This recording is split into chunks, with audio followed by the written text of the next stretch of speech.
select what seeds I want from my seed jar storage or from my seed packet container.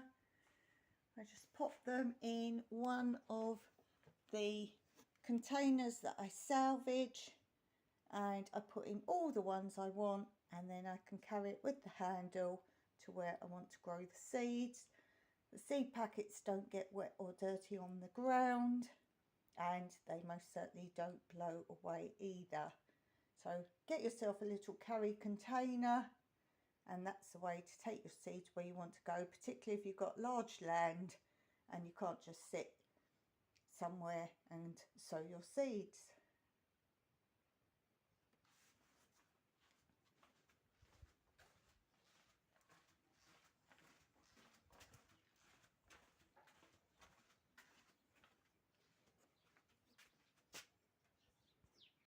This is my plan of what I've sown for my vertical pallet wood growing wall.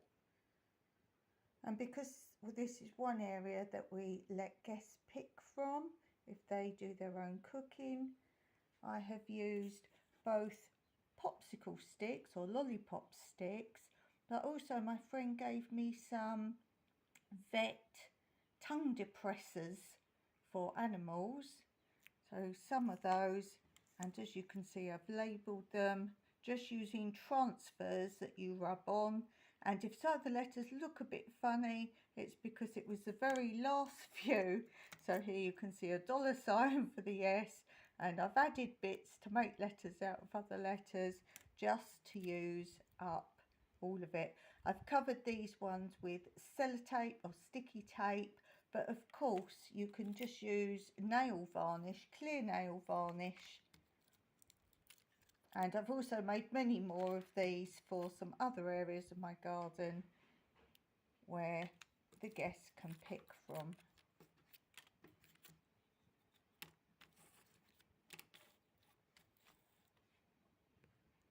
This area, which is the cookout area where guests can cook, and I've made labels for the things growing there. Had left, I also use them, I grow in takeaway boxes when I sow seeds, and I've also made some because I lay these underneath those growing containers which have lids that clip down, which aids germination. So that's why I use these underneath what I grow there, and just to define at first the different types of zucchini. Finally got round to labelling my vertical pallet growing wall, and this is because things will be always put in the same place. I don't know how long they last. They are actually covered in plastic, so we'll see. No one's going to die if they don't last. That one's empty.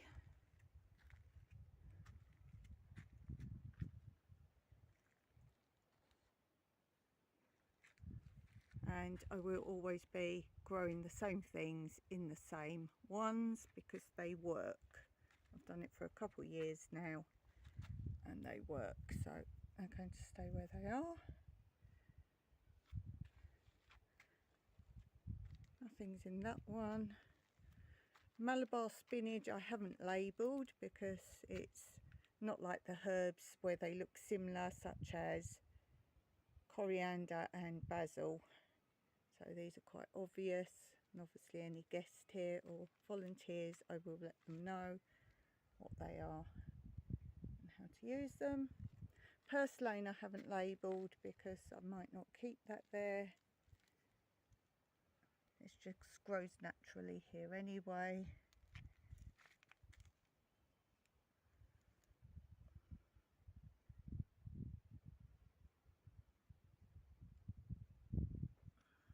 And there was no cost to these.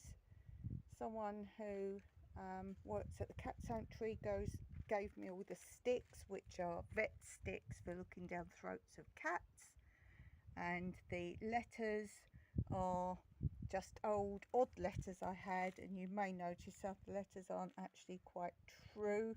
I've made them up of other letters. Now I haven't labelled this one because it's basil and parsley. I can't remember which I sowed in there, but the other one has come there, so I'm just leaving that for now. This one's empty. Another Malabar spinach, which actually goes all round here. So again, not labelled. Coriander, important to label that, as I say, it looks a little like parsley if you're not sure. Parsley.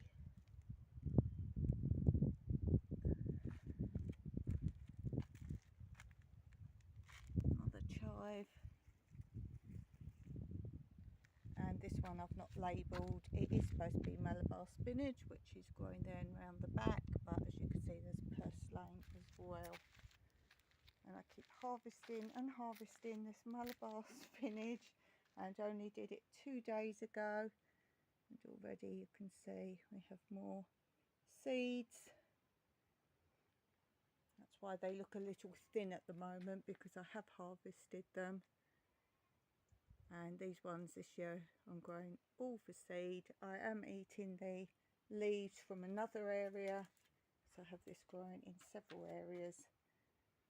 And I think it's nice that a lot of this stuff is growing through to this side of the utility block.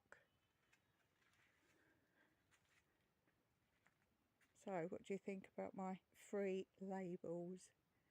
I wanted something a bit prettier than just labelling, and I didn't want anything that I dig in the pots or the cat food bags. These are cat food bags. I will link the video below of how we made this vertical pallet wood vertical herb garden, but of course you can grow anything in them and they do work. If you're concerned about some of the things seeding, I either grow it in other areas, or things like the mint, I just put the heads as they flower into there and they regrow, as you can see, new growth coming through. The chive seeds, I've got videos I'll link below how I easily collect the chive seeds. And these basils, I just pick their little heads off. I've done most of them, but I pick these little bobbly heads off, and this will come back next year anyway. So I'm not interested in these seeds here, because someone said, well, there's seeds on the ground. I'm not interested in seeds in this area for these. This is why I grow multiple things in multiple areas. There's my little update on those. Till next time, as always, Meraki.